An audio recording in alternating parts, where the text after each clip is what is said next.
daawadayaal ku soo dhawaada mar kale iyo xogtii dunida. Fadlan barnaamijyada maadaama ay tirabeel yihiin oo wararka iyo dagaalka ka socda Ukraine iyo Russia iska soo daba dhacayaan, noo share gareeya like-na noo saara. Wararka ka imanaya Russia ayaa mar dhow shir ay yeesheen golaha kabineedka Ukraine ayaa waxay ku xaqiijiyeen in ay dagaalku aagag badan ka socdo ilaa 7 aag inuu ka socdo isla markaana ay Russia ee Ukraine bilowday iska caabin aad u xoog badan inkastoo ay jiraan gacan sareyn xagga Ruushka la soo sheegayo haddana Russia laftigeeda waxa weeyaan waxaan dhuusamooday xaar igu noqday weeyaan siday filayeen wax maahan dhanka kalena digniino ka imanaya dalka Mareykanka ayaa jiro iyo Mareykanka oo ciidamo iyo qalab iyo diyaaradihiisa B-52 loo yaqaano kuwaas oo diyaaradaha bambarka ama wax duqeeyo oo Ukraine iyo mataqaanaa gobolada Lafia ee u dhow Ukraine oo ay naata mataqaanaa xubinta ka u dirayo madaxweynaha Russia laftigiisa oo colaadii ugu dambeeyay ka hadlay iyo madaxweynaha Pakistan Imran Khan oo halka gaaray marka qodobo badan ayaan ku soo qaadan doonaa hadii la yiraahdo inta daqiiqadaha oo socda barnaamijka fadlan noo sii share gareeya like iyo subscribe-ta naga hilmaamina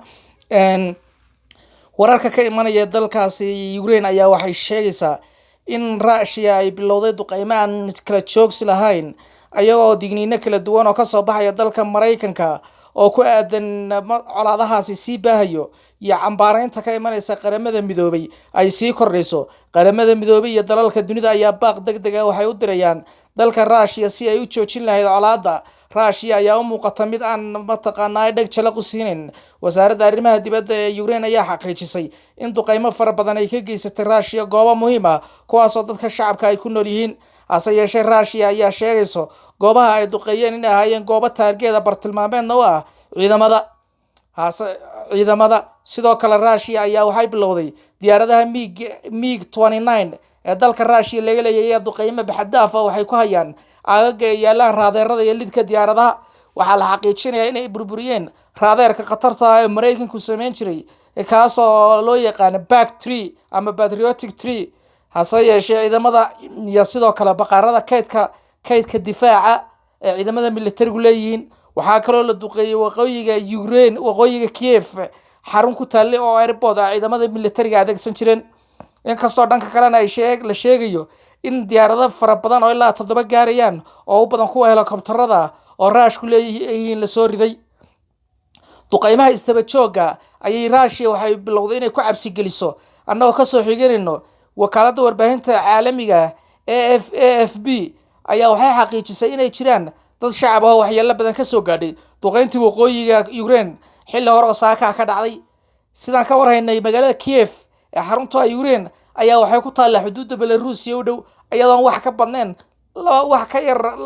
170 kilomitir xuduudda u jirto gantaal walba xuduudda laga soo rido iyo sawaariiqda ridada dhexe iyo kuwa ridada gaabanba Kiev ayaa ugu jirta halis reer galbeedka ayaa waxay ku baaqayaan in Kiev caasimadda laga raro dagaalku si lagu dheeraado duqeymaha diyaaradaha aan kala joogsiga lahayn oo goobaha madaaficida ay ku duqeynaysa Russia ayaa ka socdo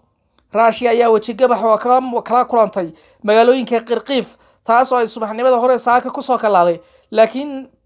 lidka diyaaradaha iyo lidka taangiyada oo goobta ayaa waxay muujiyeen iska caabin aad u xoog badan ayadoo 4 diyaaradaha helikobtarada lagu soo raday magaalada Kharkiv hase yeeshee Russia ayaa waxay bilowday in Iskander M iyo Iskander N oo ah gantaalaha tactiga difaacyada ay si aan kala joogsi lahayn ugu garaacda goobahaasi ayadoon u kala aabayeelin rayidka iyo mataqaan ciidamada waxaa muuqata Russia inay kala kulmayso Ukraine iska caabinaysan filanin walow Russia ay gacan sareyn ka muujinayso dhinaca cirka dhanka kalena Russia ayaa waxay qaadaysaa aan la joojin karin gantaalaheeda ay ku bartilmaameedsanayso goobaha militariga istiraatiijiga waxaa la duqeeyay baqaarka weyn ee waqooyiga magaalada ee kaas oo ah baqaarka kaydka rasaasta iyo hubka ee Ukraine leedahay dhanka kale Ukraine ayaa waxay ku gacan sareysay magaalada Kharkiv ayadoo magaalada Odessa ay ciidamada Russia si buuxda gacanta la wareegeen magaaladaas oo wax ka yar 10 kilomitir xuduudda u jirtay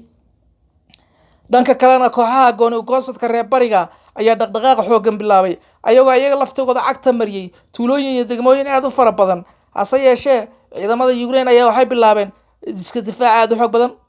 golaha kabineega oo shir degdeg ah yeeshay ayaa ugu baaqay dadka shacabka in ay godadka kaga dhuntaan rasaasta isla markaana ay dadka aan hawlaha muhiimka ahayn iyo caruurta mataqaana ay godadka looga dhunto duqeymaha diyaaradaha iyo madaaficda culus ay ka galaan ayadoo ay Ukraine bilowday inay dadka shacabka ahi ugu baaqayso siday uga qayb gal dadka dhalinyarada ugu baaqayso siday uga qayb gal lahaayeen dagaalka socdo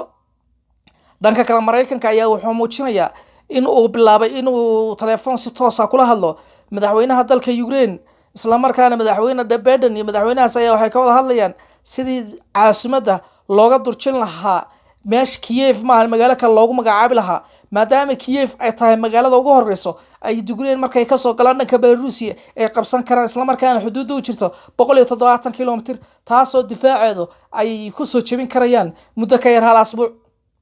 Russia ayaa waxay sheegaysaa inaysan ujeedkeedu ahayn inay Ukraine qabsato balse ay tahay in qatarta ay ka turjiyaan magaalooyinka ay u aqoonsadeen inay yihiin jamhuuriyad madax bannaan sida Donetsk iyo Luhansk balse wararka ayaa waxay xaqiijinayaan in dagaalkan uu yahay dagaalka madambeyska ay Russia si fiican ugu bedeli lahayd xukuumaddaasi ama ay ku qabsan lahayd dalka Ukraine ayaa in dhawaalaba wadamada reer galbeedka waxay ku daabulayeen hub aad u fara badan hubkaas oo aad u moodaysa intiisa badan mid madhalaysa isla markaana wax badan ka bedelin dagaalkii walow ay goobaha qaarkood reer Ukraine ka muujisay geesinimo aad u fara badan iyo gacan sareyn ayadoo ay soo riday 3 diyaaradood oo kuwa 2 MiG-29 ah iyo hal diyaarad kale oo Sukhoi 24 ah iyo helicopterada 4 helicopter